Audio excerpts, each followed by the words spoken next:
Esta noche es noche de elecciones en Estados Unidos, se renueva la Cámara de Representantes y buena cantidad de gobernadores. ¿Qué implicaciones tiene para la región esta crucial elección? De eso hablaremos esta noche con la etiqueta SF Elecciones Estados Unidos, pero antes los dejo con la nota del día.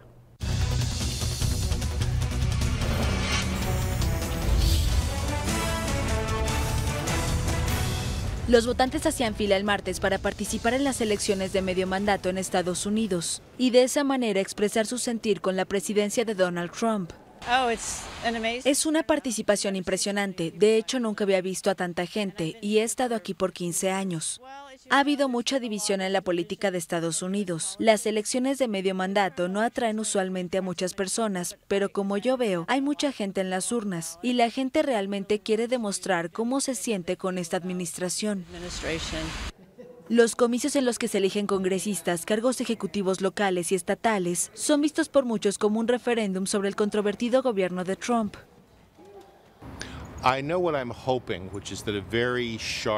Sé lo que espero y es que se le pondrá freno a las acciones de nuestro horrible presidente Trump. Espero que los demócratas tomen el control del Congreso y espero que lo hagan también con el Senado.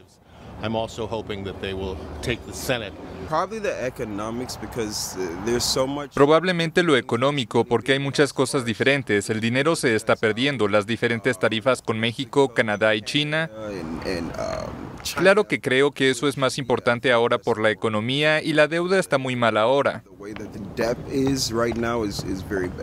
En varios estados se reporta que la participación ha sido mucho mayor que en las presidenciales de 2016. La alta participación por adelantado de al menos 38 millones de personas, un 40% más que en las elecciones de medio término de 2014, hacía pensar que el flujo de votantes no se vería disminuido, ni siquiera por las fuertes lluvias en el este del país. Bienvenidos a Sin Filtro, noche de elecciones en Estados Unidos, el tradicional martes que se realiza ya en la Unión Americana, en donde este día se renueva la totalidad de la Cámara de Representantes, buen número de gobernadores y también un tercio del Senado. ¿Qué implicaciones tienen los resultados que se están dando a conocer en estos momentos, sobre todo para la región? De eso hablaremos esta noche con la etiqueta SF Elecciones Estados Unidos. Damos la bienvenida a nuestros analistas. Estuardo Zapeta, muy buenas noches. Buenas noches. Philip Chicora, buenas noches. Buenas noches, venga. Comencemos explicando un poco qué significan estas elecciones de mitad de periodo que se conocen en Estados Unidos como las midterm. ¿Qué significan? ¿Cuál es la función de esta renovación de la Cámara de Representantes? ¿Y qué consecuencias puede tener para el presidente Donald Trump? Philip. Bueno, digamos que esto es de los elementos que a mí más me gustan del sistema republicano de Estados Unidos, que es los periodos no concurrentes, se llama. El periodo del presidente es de 4 años. Y en el caso del Congreso, se recordarán, Estados Unidos tiene un Congreso bicameral, una Cámara de Representantes y un Senado. En la Cámara de Representantes son 435 congresistas. Se elige en su totalidad cada 2 años. El Senado, que está integrado por 100 representantes, sus periodos son de 6 años y se renuevan por terceras partes cada 2 años. Entonces se vota 33 en el año 2, 33 en el año 4 y 34 en el año sexto, y así se va renovando. Entonces, derivado de que se renueva una tercera parte del Senado cada 2 años y que se renueva todo la Cámara de Representantes cada 2 años, esta elección ocurre, como su nombre lo dice, a mitad del término presidencial. Esto, digamos, es un mecanismo de control, de frenos y contrapesos, lo que se conoce como los check and balances, porque es una forma de cómo se puede, digamos, reagrupar políticamente hablando el Congreso en función a los resultados del periodo presidencial. Puede ser un espaldarazo para el presidente o también problemas para la administración de turno. Por ejemplo, comparémoslo con tiempos de Obama. Obama gana la primera elección en el 2008 y obtiene mayoría tanto en la Cámara de Representantes como en el Senado. En el 2010 vuelve a mantener la mayoría en el Senado y en la Cámara de Representantes.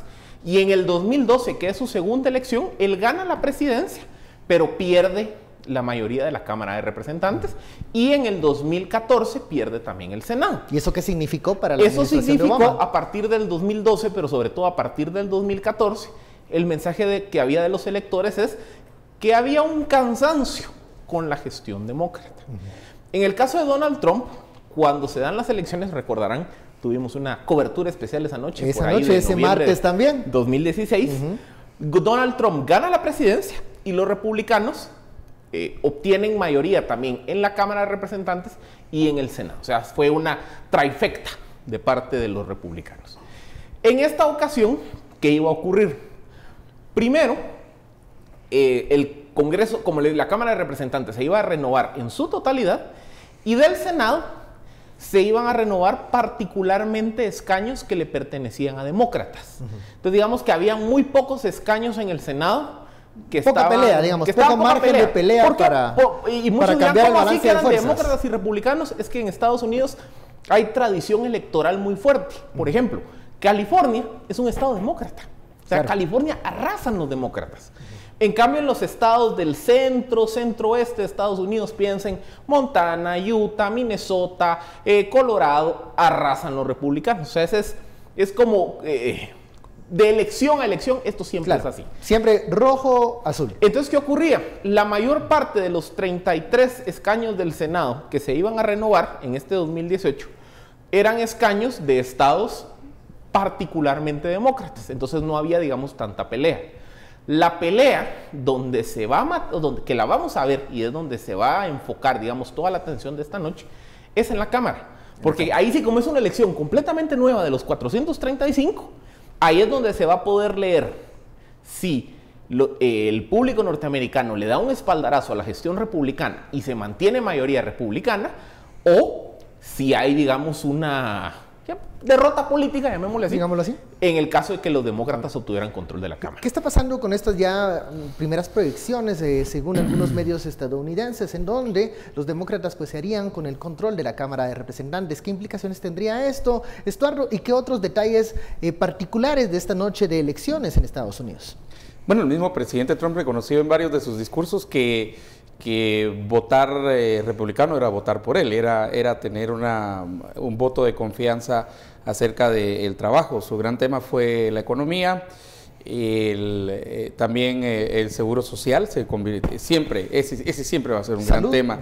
Salud, pero es el seguro social y inmigración, que él lo llevó lo puso ya en un tema que creo que es importante.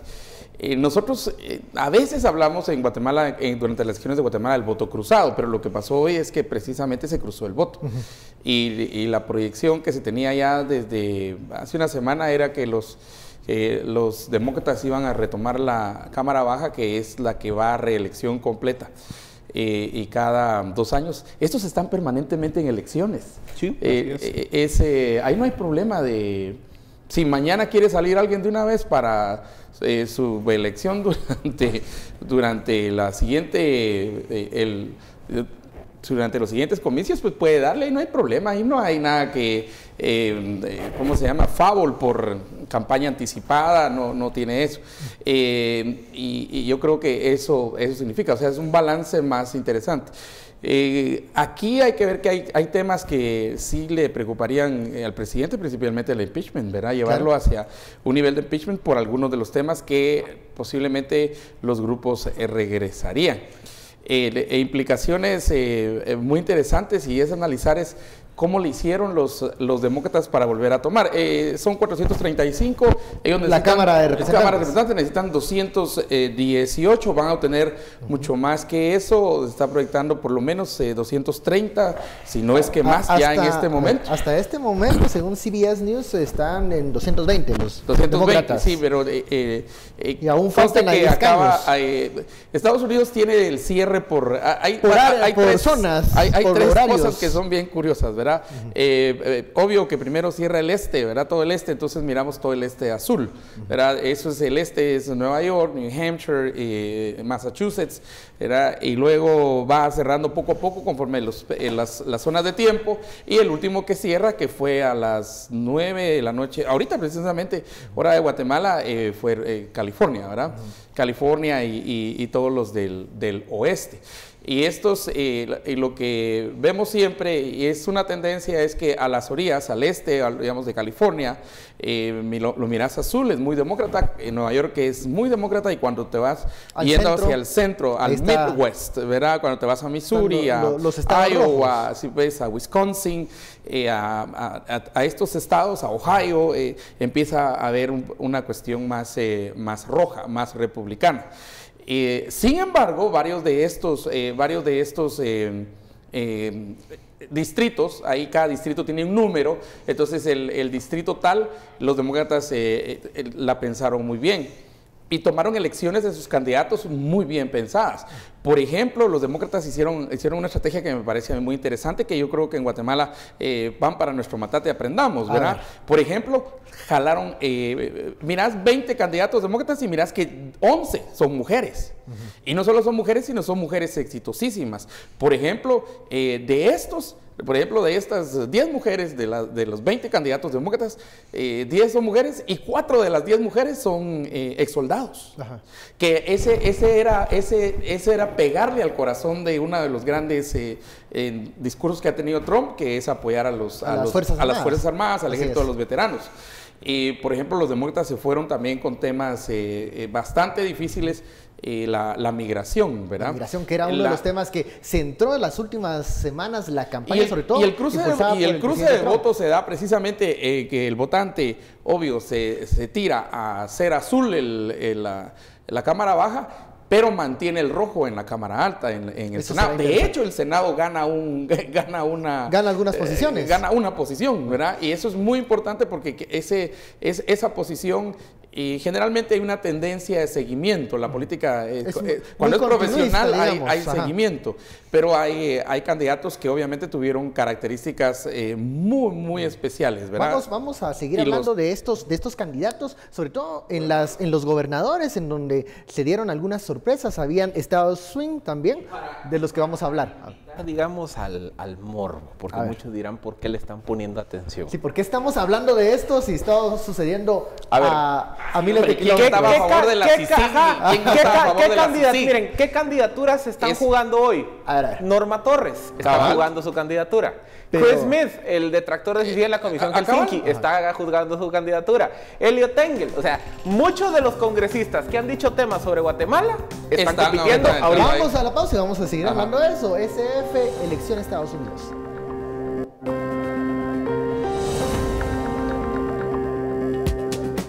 Seguimos hablando de las elecciones en la Unión Americana y las consecuencias que tendrá para la región. Volvemos.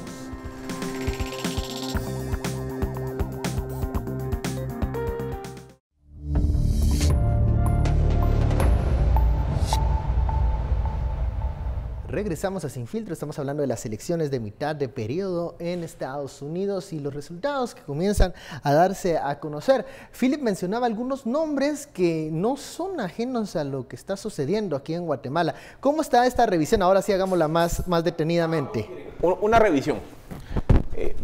Cámara de Representantes. Cámara de Representantes. Senado, ninguno de los senadores, llamémosle trascendentales para el caso guatemalteco, presentó su candidatura o estaba sujeto a elección. Pero a nivel de Cámara de Representantes, como le explicamos en el primer segmento, como ahí se renuevan todos, entonces todos los congresistas representantes que han tomado posición en la disputa de Guatemala, porque realmente la razón por la que se le está poniendo tanta atención a esta elección es porque se percibe, y más adelante vamos a analizar qué efectos puede tener, pero se percibe que esta elección pueda tener implicaciones para la relación Estados Unidos-Guatemala. Empecemos por las personas y después ya hablemos un poco de política partidaria en general. Norma Torres, que probablemente ha sido la congresista norteamericana más activa, diligente en relación con Guatemala. La elección en California se cerró a las 10 de la noche hora de Guatemala. Entonces está en proceso de conteo.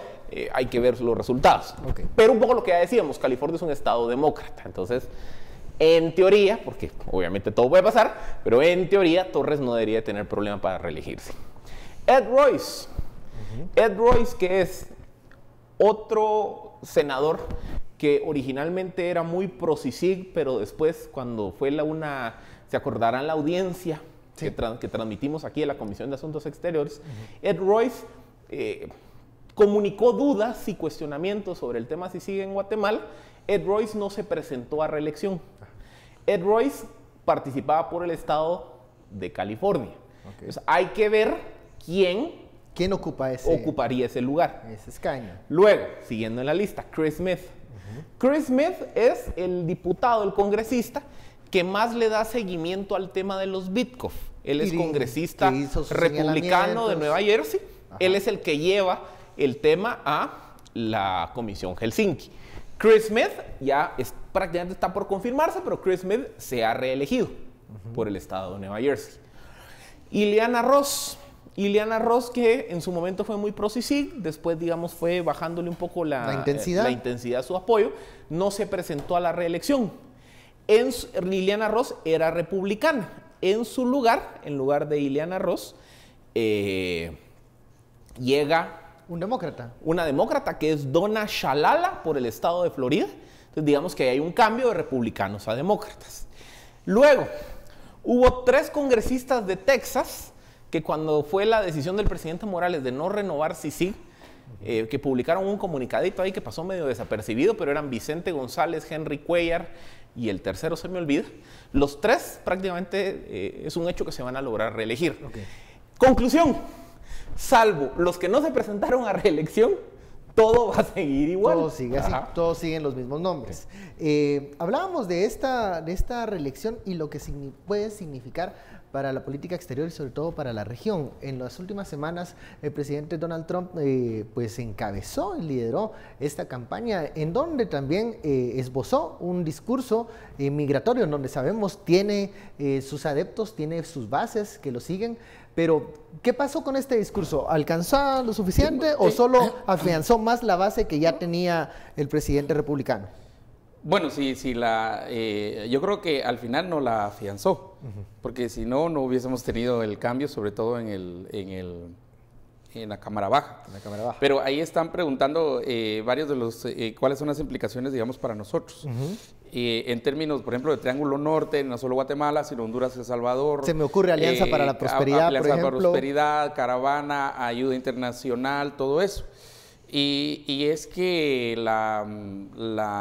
los comités, ¿verdad? Sobre todo de la Cámara Baja, comités de apropiaciones, sobre todo los comités que conforman, por ejemplo, hay un comité especial solo para asuntos del hemisferio occidental, por ejemplo, que es precisamente donde aquello que vos decís que transmitimos fue precisamente una audiencia del comité para asuntos del hemisferio occidental en el cual se discutió el tema de la CICIG, los Bitcoin y varios de... Junto a otros temas. Sí, ahí salió Venezuela, Cuba, Ecuador, Nicaragua, todos, Brasil mismo salió en ese... Pero para nosotros representa que posiblemente mucho de lo que se le ocurra hacer al presidente no necesariamente lo pueda hacer o vaya a recibir una resistencia más fuerte por parte de demócratas en la Cámara Baja. Y entonces eso le ejerce una presión a la Cámara Alta, a los senadores también, porque no necesariamente digamos que el hecho que tengan control de los senadores vaya a hacer que todos los senadores estén de acuerdo. Alguien que no se presentó era el presidente de la Cámara Alta, ¿verdad? Hizo campaña por candidatos, pero no se presentó a la elección, a reelección sería ahí. Pero él decía que, por ejemplo, en sus discursos decía que enfatizar el tema de la migración no era necesariamente, y que por qué no le entró mejor a economía, por qué no le entró mejor a enfatizar los éxitos más que esos enemigos que Y yo creo que todavía habrá un análisis, por ejemplo, de cómo se votó a nivel fronterizo. Por ejemplo, no sé, Nogales, Arizona, tenés El Paso, Texas, ahí tenés la ciudad de Amarillo, tenés San Diego, digamos, todos esos lados, ¿cuál sería el voto? Pero ahí es precisamente donde la lógica demócrata empezó a funcionar bien. Primero, buscar candidatos de excelencia, buscar candidatos que fueran excelentes y que representaran, digamos, todo aquello contra lo cual en ciertos momentos digamos, el presidente había dicho algo, o los grupos habían dicho algo, por ejemplo, mujeres. Por ejemplo, y mujeres que no solo fueran exitosas, sino que fueran, por ejemplo, estuvieron en el ejército, ¿verdad? Eso es muy importante. Una participación récord de mujeres que estaban en candidaturas. Y creo que eso va a ir creciendo. Ese es otro aprendizaje también para Guatemala. Eso también creo que necesitamos también un balance de participación en nuestras, y esto va para los partidos políticos, ¿verdad? Dentro de los gobernadores que lo mencionaste, creo que las tres grandes era obviamente Texas, ¿verdad? Texas con Ted Cruz. Bueno, ahí el senador Ted Cruz la sufrió hasta el último momento, hasta hace como media hora, ¿verdad? En una elección que no se anticipaba así de cerrada para Ted Cruz. ¿Quién iba a decir que O'Rourke y aún las encuestas daban 10%, 11% abajo? Puntos abajo. ¿Por qué es relevante la elección de Ted Cruz? Porque Ted Cruz es un líder emergente del Partido Republicano. Proyectado casi para ser que también, se proyecta para ser candidato presidencial. No sé si en el 2020, pero quizá más adelante Ted Cruz se proyecta como un político que va a estar ahí. Y también otra que fue así pálida ahí entre los candidatos, estaban pálidos hasta hace hace una hora. Una media hora. No, ellos un poco más porque fue en la Florida, fue la de Santis, ¿verdad? Que logra remontar en el último momento al candidato demócrata, Gillum, que se perfilaba también como una elección reñida. Esos son grandes estados que son importantes. ¿Por qué Texas? ¿Por qué la Florida? Porque estos son importantes para la elección en 2020 de Trump, para la reelección de Trump en el 2020. ¿Ya? Además, sobre todo Texas, que es un estado fronterizo, o sea, nos interesa a nosotros como Guatemala, como Triángulo Norte, y a México, por supuesto que sí. Aparte de eso, bueno, el primer candidato, y ganó, a propósito, el primer candidato gay, ¿verdad? Del estado de Colorado. Jared Polis, ¿verdad? Polis gana la elección. Colorado ha sido siempre ese estado, es donde primero se legaliza la marihuana, ese estado, recordemos, ¿verdad? Tiene otro set de pensamiento, pero ese es Colorado, ¿verdad? Y muchos candidatos que tienen estas características diferentes, mujeres, afroamericanos, latinos, de la comunidad LGTBI, varios que se perfilaron como candidatos emergentes dentro de incluso el mismo Partido Demócrata. ¿Qué pasa para 2020? ¿Esto puede cambiar la tónica del discurso de Donald Trump? Depende, es que vean, porque tiene que leerlo. Los demócratas le apostaron a buscar una participación mayor en estas elecciones de mitad de periodo. Elecciones en donde participa mucho adulto mayor, en donde los jóvenes muchas veces no se interesan, y a eso le apostaron. El Partido Republicano se tiene que mover también entonces para movilizar estos nichos que aún no ha logrado cautivar. Es un poco lo que hablábamos. Digamos que la única elección que estaba abiertamente, o que era abiertamente competitiva, era la de la Cámara de Representantes. El Senado, como les digo, hubiese tenido que alinearse todos los planetas para que los republicanos no perdieran el Senado. Al contrario, por eso te digo que la sorpresa fue que ganaron. Que tuvo un pick-up, ¿verdad? Un pick-up que no se esperaba. No se esperaba, pero lo tuvieron, ¿verdad? Pero qué entonces, bueno. Miren, aquí hay una característica.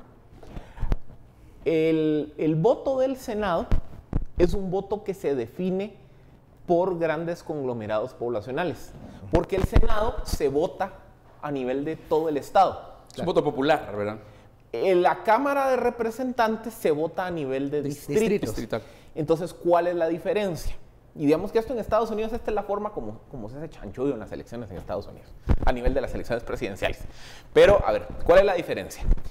El voto en el Senado tiende a tener más peso la influencia de las áreas urbanas sobre las áreas rurales, mientras que la Cámara tiende a tener una composición más, o con un poquito más peso localista, ruralista, si la quieren llamar de alguna forma. Suburbia. Entonces, si queremos leer los resultados de hoy básicamente lo que está diciendo es que a nivel de los suburbios, Trump perdió apoyo.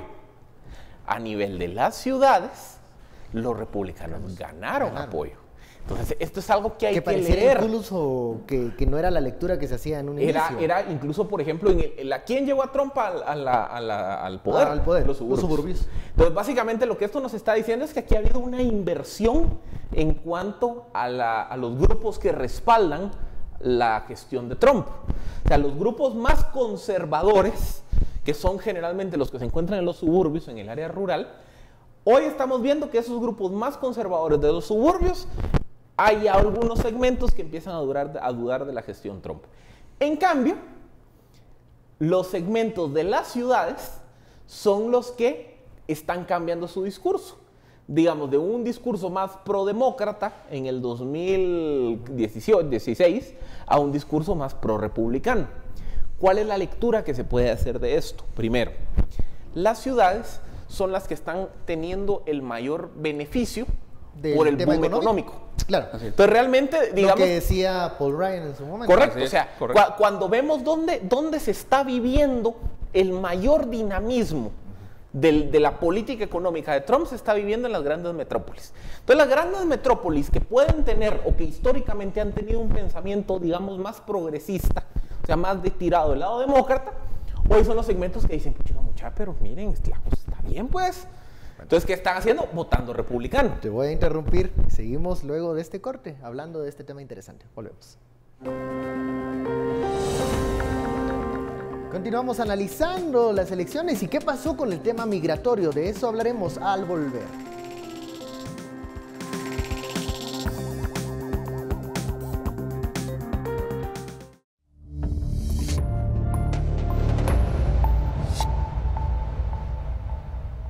Regresamos a Sin Filtro, estamos analizando los resultados que poco a poco se están dando a conocer de esta elección de mitad de periodo en la Unión Americana, Estados Unidos. Philip Chicona se había quedado con la palabra. Yo les decía, yo creo que aquí se está dando una inversión en cuanto a los grupos que respaldan a la administración del presidente Trump. Del presidente Trump. Porque estamos viendo que el voto de las ciudades, que fue marcadamente demócrata en el 2016, hoy se volcó más hacia el lado republicano. Y el voto de los suburbios, que fue más pro-republicano en el 2016, hoy vemos que en algunos distritos ahí es donde se voltea y ganan los demócratas. Entonces hay que empezar a leer un poco las interioridades.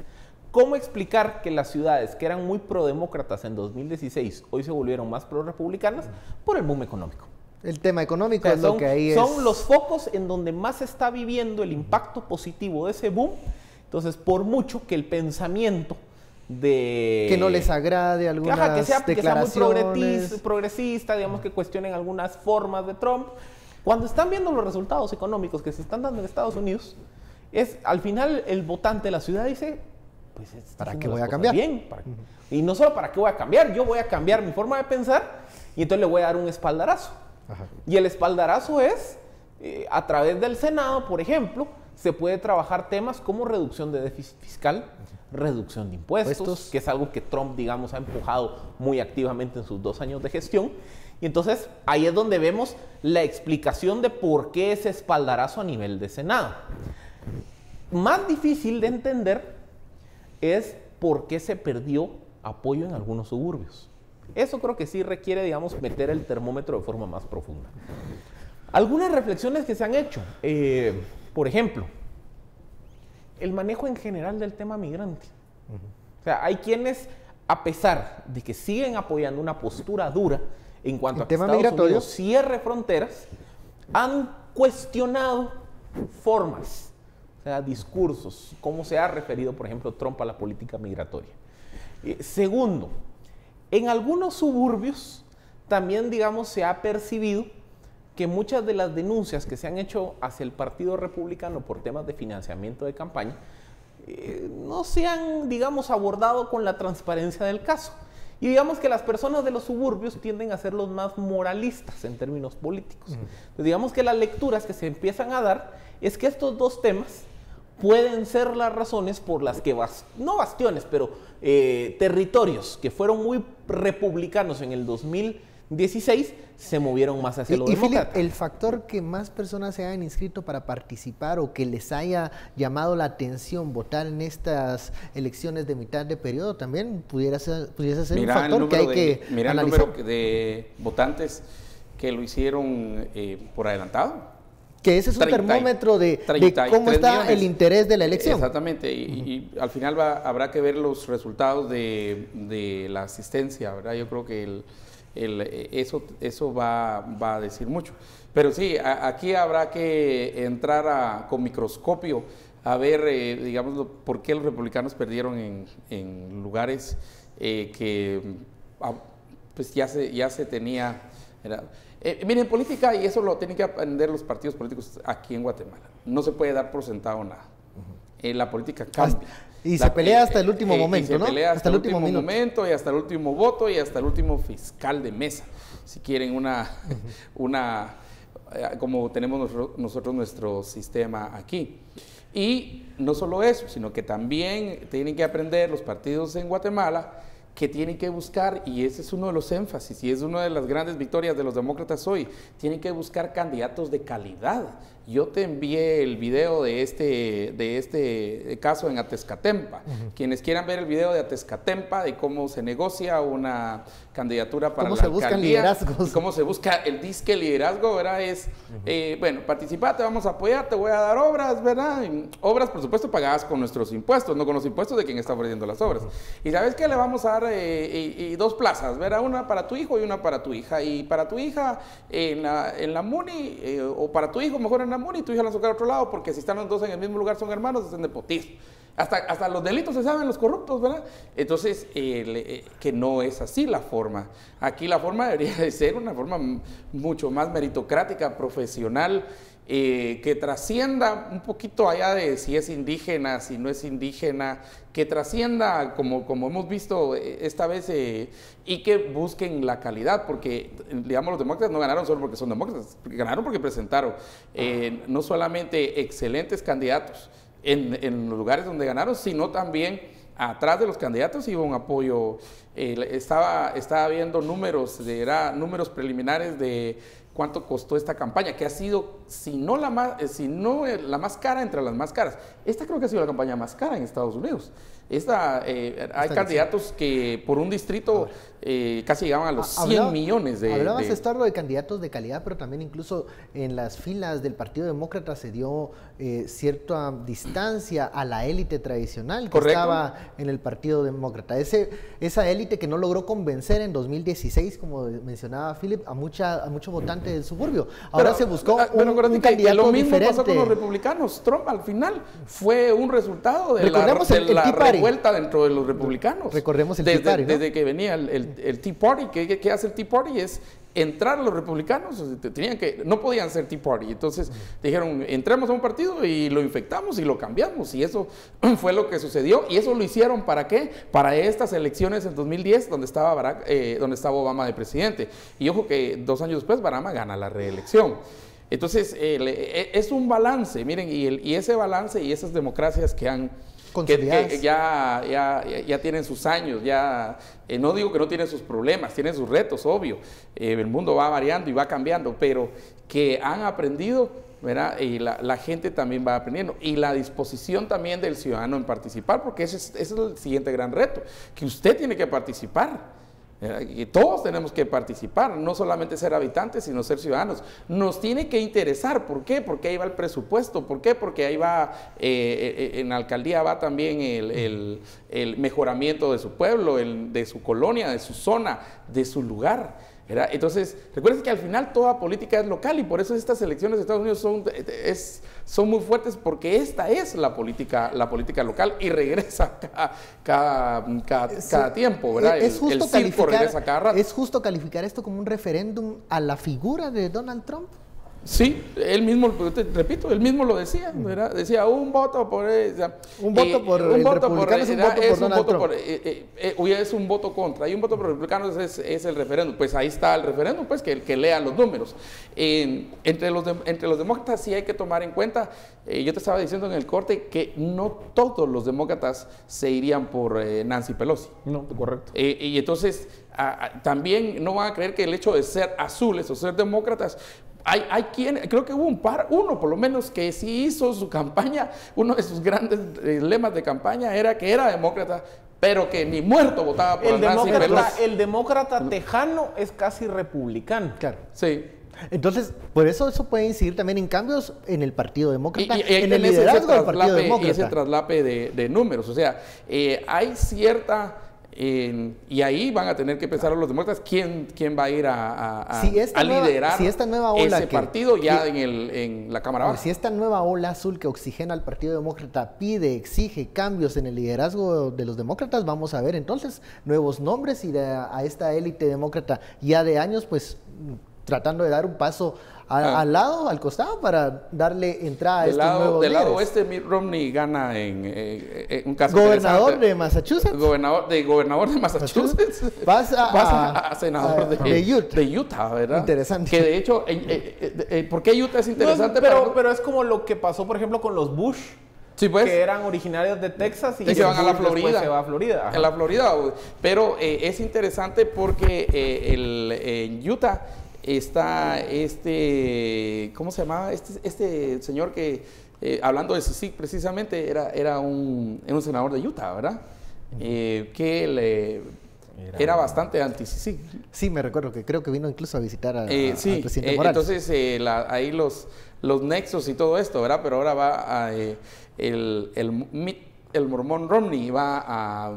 regresa, sigue en la política y todo eso, ¿verdad? Y ojo, ¿a quiénes hay que ponerle ahí? A Ted Cruz, ¿verdad? Ted Cruz, vamos a ver. Hay una pregunta que nos hacen y que creo que es importante señalar, es decir, nos preguntan, por ejemplo, si ustedes se meten ahorita a revisar cómo están los resultados ya confirmados, hay un empate 156 a 156 republicanos contra demócratas. En la Cámara Baja. En la Cámara Baja. Sí. Entonces una pregunta es, ¿por qué se está diciendo que se proyecta que los demócratas van a ganar la Cámara Baja si están empatados?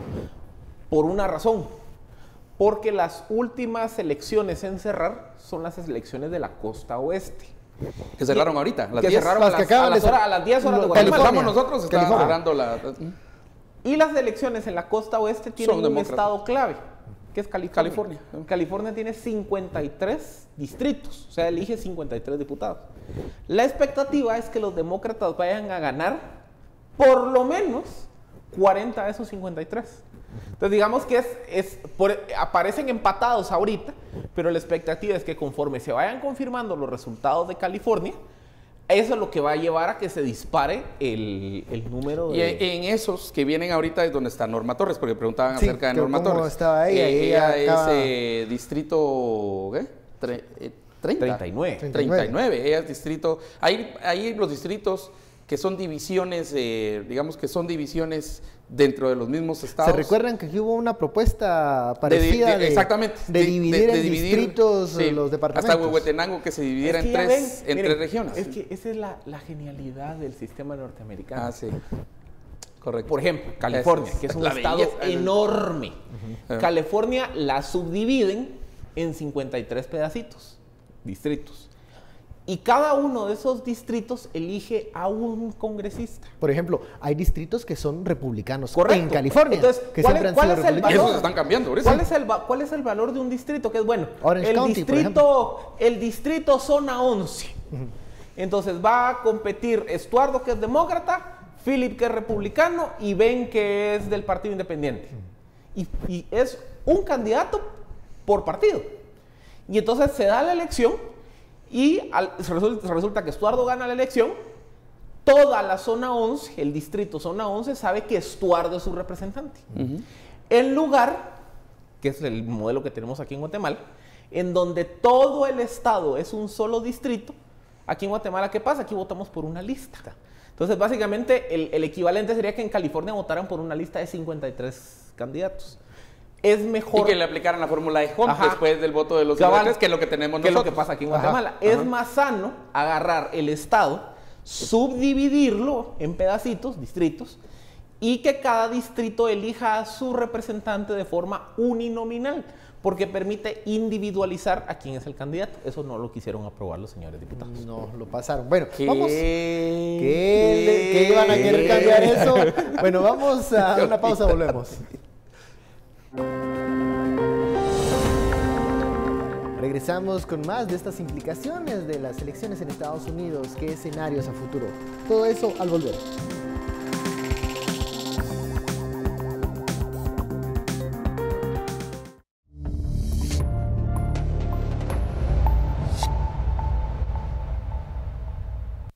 Aprovecha las promociones que Comex trae para ti. 60% de descuento en tu segundo galón o cubeta de Promil Plus. Búscanos en Facebook como Comex Centroamérica. Presenta.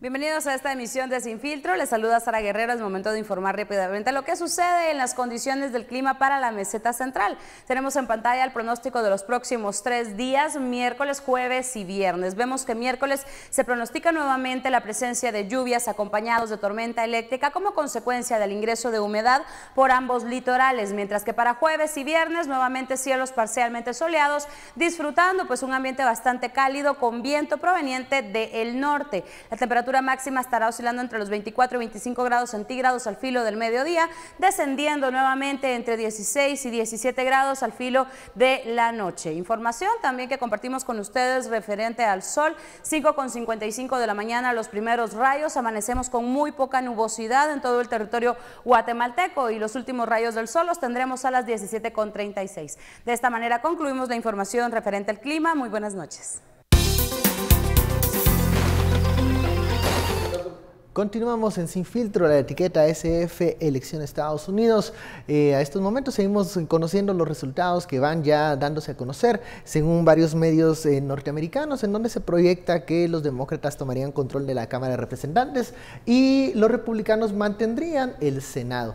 ¿Qué va a pasar con muchos de los discursos que esbozó el mandatario estadounidense Donald Trump en las últimas semanas? Y uno de estos era el tema migratorio. Ya lo habíamos hablado en los bloques anteriores, que uno de los temas que también fue central en la campaña fue el boom económico, a lo cual también pues los republicanos se han adjudicado ese éxito, pero el presidente Trump prefirió mantener una tónica en el tema migratorio, en el tema de la caravana de los migrantes. ¿Qué va a pasar con estos discursos a futuro? Porque tenemos en puertas la elección de 2020, en donde se anticipa que va a optar por la reelección el presidente Trump. ¿Veremos matices en ese discurso, mayores énfasis en los logros económicos que ha tenido la administración republicana? Vean, yo honestamente creo que nada va a cambiar. Porque... ¿Le va a seguir apostando Trump a su narrativa? Sí, y lo que es la que se ha mantenido en los medios, por ejemplo. Veo, honestamente, lo que Trump, al igual que Obama, no consiguió en sus primeros 2 años, con mayoría en el Congreso y en el Senado, no lo va a conseguir después. Menos lo consiguieron. Y tanto Trump como Obama no consiguieron la reforma migratoria. Ahí ustedes se dan cuenta que la reforma migratoria, la discusión del tema migratorio, trasciende las divisiones partidarias. Porque en el 2008, cuando los demócratas tenían Ejecutivo, Senado y Cámara, no lograron aprobar una reforma migratoria, que era lo que quería Obama, en donde básicamente no era puertas abiertas, pero se hacía una especie de amnistía para todos los que habían llegado de forma ilegal a Estados Unidos. Donald Trump trata de impulsar una política migratoria de un cierre más estricto de fronteras, de asignar más recursos para control fronterizo. Consigue una parte, pero no consigue una reforma profunda migratoria desde la legislatura. Si no lo consiguió con mayoría republicana en las 2 cámaras, no lo va a conseguir de aquí a 2020. O sea, eso es un primer hecho. Segundo, al mantener control del Senado, el Senado es quien ratifica las designaciones que hace Trump, ya sea para los justices, los magistrados de la Corte Suprema de Justicia, o para embajadores, o para nuevas designaciones, por ejemplo, de secretarios de Estado. El sucesor de Nikki Haley, por ejemplo, como embajador ante Naciones Unidas va a tener que ser ratificado por el Senado. Al mantener la mayoría en el Senado, digamos que muchos de los nombramientos de Trump no van a tener mayor problema. Bueno, mayor problema más allá de lo que pasó, por ejemplo, con Kavanaugh hace un mes, en su designación a la Corte Suprema, eso probablemente va a seguir. Pero no debieran de encontrarse un bloqueo sistemático a designaciones. Esto lo que va a implicar es que uno de los intereses que Trump ha dicho que tiene en el largo plazo es generar un balance conservador en la Corte Suprema de Justicia. Claro. Con el objetivo que la Corte Suprema de Justicia empiece a revertir decisiones que han ido muy relacionadas particularmente con el tema del aborto. Claro. Entonces, ese tema, al mantener control del Senado, la política va a seguir prácticamente intacta. Otro tema, que era la revisión de Obamacare, de la política de salud. De salud pública. Ajá. Trump había sido muy agresivo en básicamente querer venir a desarmar, desmantelar el Obamacare. A desmantelar el Obamacare. Se lograron reformar algunos elementos de Obamacare, pero digamos que nunca se hizo una reforma profunda. Otra vez, si no lo pudo hacer con mayoría republicana, ahora más difícil. Ahora va a ser mucho más difícil. Y el último tema, el impeachment. El impeachment es de caso que es una interpelación. La diferencia es que en Estados Unidos el impeachment se le puede hacer al presidente. El impeachment lo autoriza la Cámara de Representantes, pero lo realiza el Senado. Al tener el Senado. Al tener el Senado, a ver, es una posibilidad. Pero digamos que políticamente, en Estados Unidos los congresistas no son kamikazes. Así como, por ejemplo, Galdames la semana pasada. Ya que nos prometió que nos va a dar algo que va a estremecer. Cabal. ¿Cómo se va a tirar de presidente él? Según cuentan, quiere algo de la reelección. Vamos a ver qué trata de la semana pasada sacan esa iniciativa de ley para criminalizar las críticas. Todos sabían que eso no iba a pasar. Ajá. Pero entonces era, digamos, una burrada kamikaze, porque sabían que no iban a llegar a ningún lado. Pero aquí en Guatemala se hace. En Estados Unidos eso no ocurre. O sea, cuando saben que algo no va a pasar, no dan el paso. Entonces, por ejemplo, el Senado, la Cámara de Representantes, tiene la facultad de decir, hagámosle un impeachment, una interpelación equivalente, a Donald Trump. Pero como el impeachment se lo realizaría el Senado, los de la Cámara de Representantes dicen, aunque nosotros votemos el impeachment, en el Senado lo van a bloquear. Ahí lo paran. Entonces, ¿para qué nos vamos a echar color? Ese es el voto cruzado, ¿no? ¿Para qué nos vamos a echar color de que queremos hacerle una interpelación, un impeachment al presidente, que igual lo vamos a perder? Entonces, mejor ni lo hagamos. Entonces, por eso les digo, esas decisiones extremas no se pueden llevar a cabo cuando las cámaras la tiene un partido y otro partido. Porque así está diseñado. Correcto. También en este tipo de votación. Por eso les digo, la gran conclusión es, lo que no logró hacer Trump en los primeros 2 años, no lo va a poder hacer hacia adelante. Y los grandes temas, por ejemplo, Obamacare, tema migratorio, designaciones, esos van a seguir. El muro, ¿quién autoriza las derogaciones? La Cámara de Representantes. O sea, la derogación para construir el muro no se la van a mantener. Entonces, al final, yo por eso creo que aquí todo cambió para que todo siga igual. Ese es el preguntas de Norma Torres, esa es la información ahorita. Representativa Norma Torres, o representante Norma Torres ganó el distrito 35 de California, la carrera con 45 puntos de diferencia. Ya ha contado el 100% de votos. En San Bernardino le gana a Fichella, que es competidor. En San Bernardino sacó 96.223 votos. Fichella tiene 39.000 votos. En Los Ángeles ella tuvo 27.800 y el otro solo tuvo casi 8.000 votos. Solo un comentario rápido. Están haciendo la pregunta de lo de las ciudades. Cuando se vota en una elección a nivel estatal, como es la elección, por ejemplo, del Senado o del colegio electoral para la presidencia, las ciudades tienden, o los estados que concentran, digamos, ciudades muy grandes, el peso del voto de la ciudad sobrepasa o tiende a sobrepasar el peso del voto del suburbio. Por ejemplo, Nueva York. O sea, Nueva York está la ciudad de Nueva York y están, digamos, todos los suburbios, Albany, 12, etcétera, 15 etcétera. millones de gente. El peso de la ciudad de Nueva York permite que si es la ciudad vota, llamémosle demócrata, si el suburbio vota republicano, la concentración del voto en la ciudad es tan grande que ese voto citadino, digamos que sobrecompensa el voto urbano. Es lo que pasa, el voto rural. Es lo que pasa, caso paradigmático, en Florida. Florida, básicamente todo el suburbio es republicano. Claro. Lo que ocurre es que Miami, Orlando y Tampa, y un poquito Jacksonville, son demócratas. Miami-Dade. Entonces, esas 4 ciudades, Es demasiado el peso. cuando votan demócrata, esas 4 ciudades, si el voto citadino se concentra en lo demócrata, por mucho que el resto vote republicano, ganan los demócratas. O viceversa. Entonces, cuando se leen las elecciones del Senado y estamos viendo los resultados, lo que estamos viendo es que el voto en las ciudades, que fue muy demócrata en el 2016, hoy se movió más hacia lo republicano. ¿Por qué? Porque si las ciudades hubiesen votado muy demócratas, tal vez hubiesen podido darle vuelta. Si la ciudad no fue tan demócrata como el 2016, sino fue más republicana, esa es la razón por la que en el Senado, que se elige a nivel estatal, el peso de la ciudad compensó o colaboró también con el peso. Solo rápidamente, no solamente hubo elecciones para un tercio del Senado, también gobernadores, el total de la Cámara Baja, o sea, representantes, lo que aquí llamaríamos diputados, ¿verdad? Los diputados, así es. Y gobernadores.